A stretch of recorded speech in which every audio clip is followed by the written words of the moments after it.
From the recent study series 117 Bumblebee from a Bumblebee movie, we have seen that Hasbro and Takara now definitely show their interest in reworking some of the figures that has already been released years ago. In this case, is the study series 18 Bumblebee, which was the Beetle Volkswagen design of Bumblebee from the Bumblebee movie.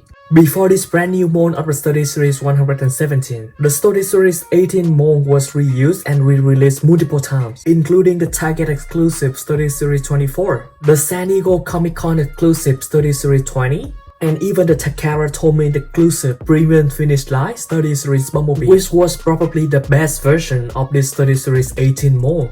And finally, after 6 years and 4 releases of the same mold from study series 18, we have an improved version of Study Series 18, Study Series 117. The figures appear to have sharper molded details, minimized keyboards on the legs, and more proportionate legs and feet, and comes with a more movie-accurate iron cannon. Not only that, but the big wings can actually rotate down and be closer to the back of the figure. Today, we'll go over all of the figures that Hasbro and Takara can definitely make a rework on. The first one on the list is definitely Study Series 02 Stinger. Although this is a unique mold inside the Study Series line, but it's still not a good enough mold for Stinger. Specifically, this mold doesn't have a waist swivel, there's no wrist articulation, and the articulation of the legs and arm are extremely limited. As a repainted and remolded version of Study Series 02 Stinger, Study Series 23 also suffer from the same problem articulation, and also the vehicle mode of this figure is extremely inaccurate.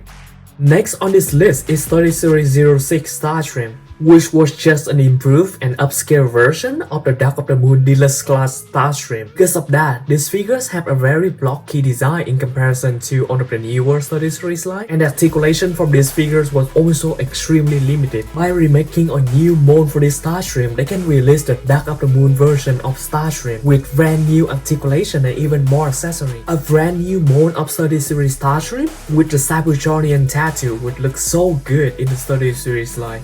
Next is the Study Series number 10 Josh, which is a very good figure, but it lacks some key features and articulation such as the waist swivel, the wrist swivel, and the function to actually split the figures in half. Then we have Study Series 11 Lockdown, which definitely will need a remake. Although these figures come with very intricate and movie-accurate details on the robot mode, it suffers with so much keyboard on the legs region, on the arm region, and especially on the back region. Because of this keyboard, the articulation suffers so much for this figure, especially when in the movie, Lockdown was supposed to be a very agile character. And not only that, but Lockdown also lacks a key accessory, which is his head gun. Of course, as a remolded and repainted version of Study Series Lockdown, Study Series number 17 also need a remake. Then we have Study Series 12 Brawl, which was also a very good looking figure, but suffers so much in terms of articulation. The figure doesn't have waist swivel, wrist swivel, feet swivel, and ankle tails. Not only that, it has its cannon being permanently attached to his back, which stops it from even sitting down. Next is Study Series 22 Rocket, a very inaccurate model of helicopter mob rocket that we received in 2018.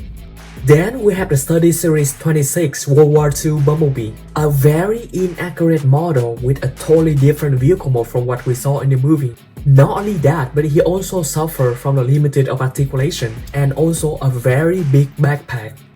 Similarly, we have a repainted and remolded version of the World War II Bumblebee, World War II Hot Rod, which suffered the exact same set of problems. Next is Study Series 28 Barricade. Although Study Series Barricade is a very good looking figure, it still suffers from a lack of articulation. Specifically, it doesn't have a waist swivel and any thigh swivel, or any feet swivel and ankle tails. And because we already have Study Series 88 Sideways, which was supposed to be very similar to the Barricade design for the Transformers 2 movie, a new Barricade can be made based on this design with improved leg stability.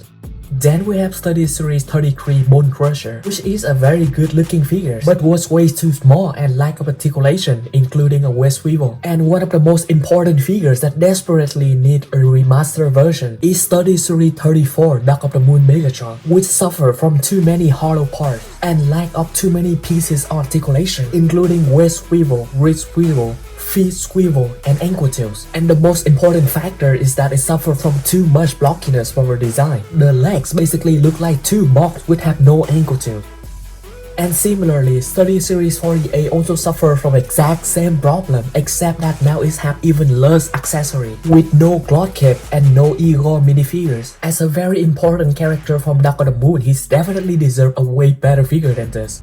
Next one is Study Series The Last Night Rift, which basically reused the exact same mold from the Last Night Deluxe class figure, except with a new head, new paint app, and new accessories.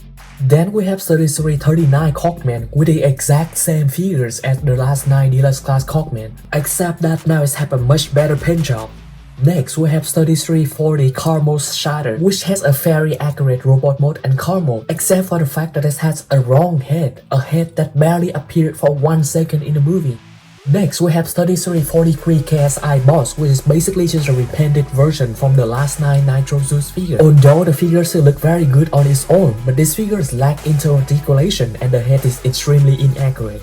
Then we have Study Series 62 Satellite Mode Soundwave, which looks so bland in terms of molded details and the paint app. But the most severe problem with this figure is that the satellite mode doesn't represent how Soundwave appears in the Revenge of the Fallen movie, which many of us thinks that even the deluxe class figures from Revenge of the Fallen did a better job representing that design.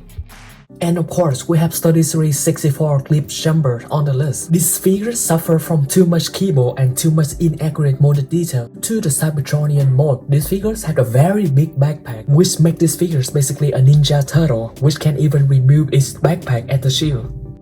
And of course, as a remolded and repainted version of this figure, Study Series 70 Cybertronian mode B127 also suffer from the exact same set of problems. Then we have Study Series 79 High Octane Bumblebee, which was probably the most disappointing Study Series figure. These figures was basically the exact same bad figures that came out for the Age of Extinction mainline. The only good thing about these figures was the vehicle mode. The robot mode looked extremely simple and inaccurate, just like a kid toy. It looked so bad that while standing next to the Study Series 02 Stinger, it looked basically like a knockoff figures.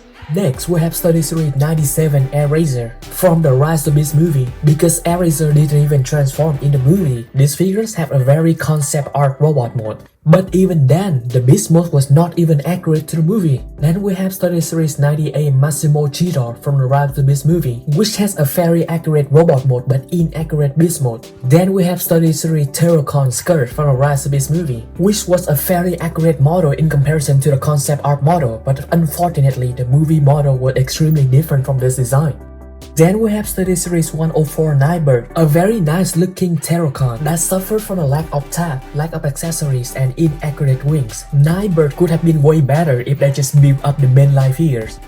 Lastly, we have the Study Series 105 Mirage from the Rise of Beast movie, which was extremely accurate in terms of the robot mode proportion and details. This figure could also have been much better if they just built up the mainline figures, which have a skinnier body.